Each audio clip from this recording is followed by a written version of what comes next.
Hi friends, welcome to our channel. இப்போ நம்ம அழகா சிம்பிளா ஈஸியா ஒரு எக் கீமா பண்ண போறோம்.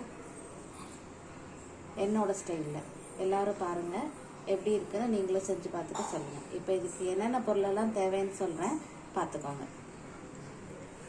கட் பண்ண பெரிய வெங்காயம், தக்காளி பழம், பச்சை மிளகாய், இஞ்சி பூண்டு பேஸ்ட், முட்டை, பெப்பர், கரம் மசாலா, குழம்புத்தூள், உப்பு, அவ்வளோதான். இப்போ எப்படி செய்யலான்னு பார்க்கலாம் வாங்க.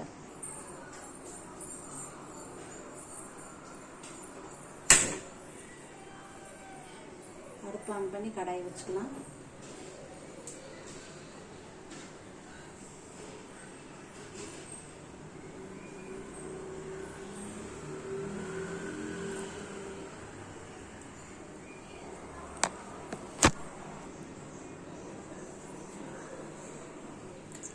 கடாய் நல்லா காஞ்சது, எண்ணெய் விட்டுக்கலாம்.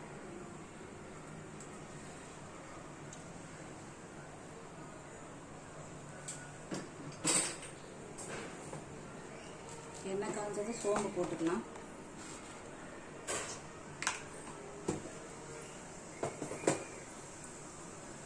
சோம்பு பொரிஞ்சிருச்சு. கட் பண்ணி வச்ச ஆனியன் இதில் போடுறோம்.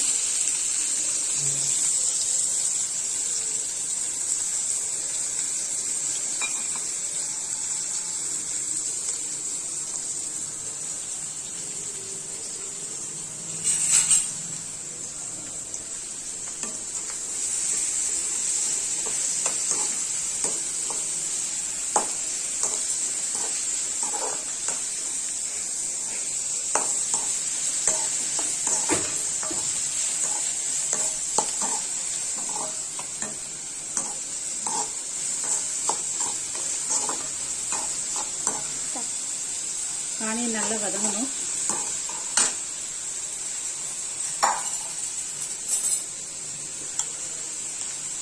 இஞ்சி பூண்டு பேஸ்ட் போட்டுக்கிறோம்.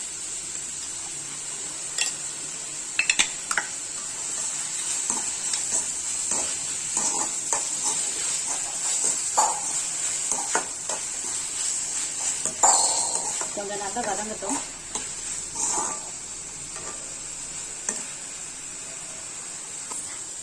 பொடியாக கட் பண்ண பச்சை மிளகாய் சேர்த்துக்கிறோம்.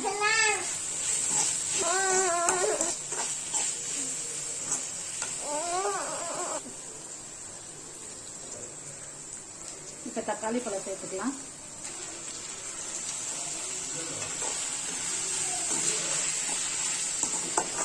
தக்காளி நல்லா வதங்கணும்.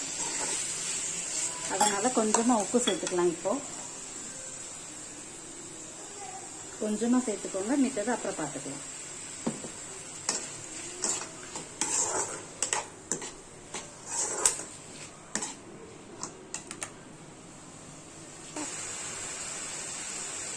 மூணு முட்டை வேக வச்சு அதை நைஸா துருவி வச்சுக்கிறேன். அதே மாதிரி நீங்களும் ரெடி பண்ணிக்கோங்க. அதுக்கப்புறம் ஒரு பச்சை முட்டையை பெப்பர் உப்பு சேர்த்து அடிச்சு வச்சுருக்கிறேன். அதே மாதிரி பண்ணிக்கோங்க. சரியா? கொஞ்சம் வதங்கிருக்கு. இந்த நேரத்தில் கொஞ்சம் கரம் மசாலா தூள் சேர்க்கலாம்.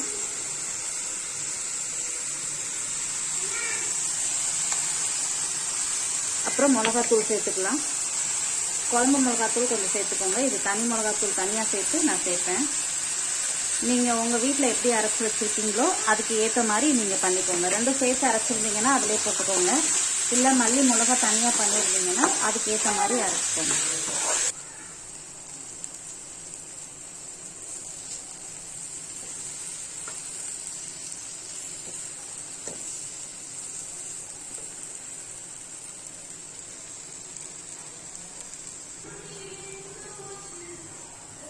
இப்போ நல்லா வதங்கிடுச்சு. இந்த கன்சிஸ்டன்சியில் நம்ம அடிச்சு வச்சிருக்கிற பச்சை முட்டையை கலந்துடலாம். இதை நல்லா கிண்டி விடுங்க.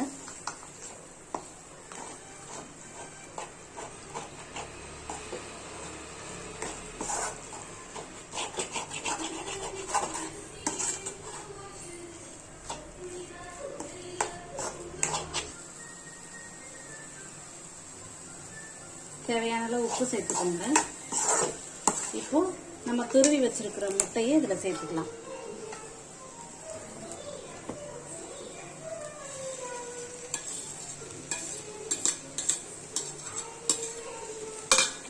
நல்லா கிளறி விடுங்க.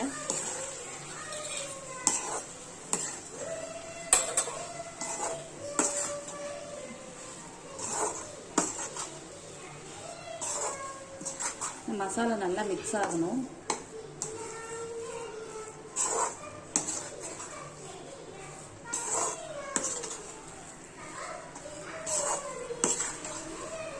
இப்போ ஒரு 1/4 டம்ளர் அளவுக்கு தண்ணி சேர்த்துக்கோங்க. கொஞ்சமா தண்ணி சேர்த்துக்கோங்க. சரியா?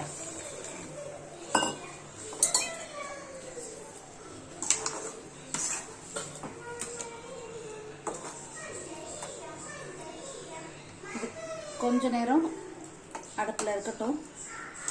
நல்ல வாசனை வருது இப்பவே.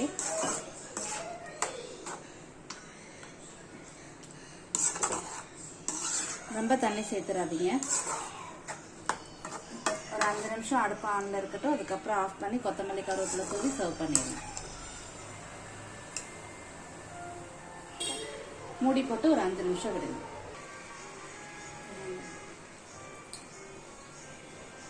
நல்லா அழகா வந்திருக்கு. சூப்பராக இருக்கு.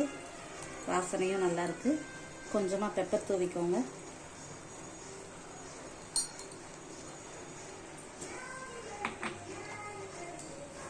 புதினா கொத்தமல்லி தூவிக்கலாம். அவ்வளோதான். அடுப்பு ஆஃப் பண்ணிக்கலாம். தேங்க்யூ ஃபார் வாட்சிங்.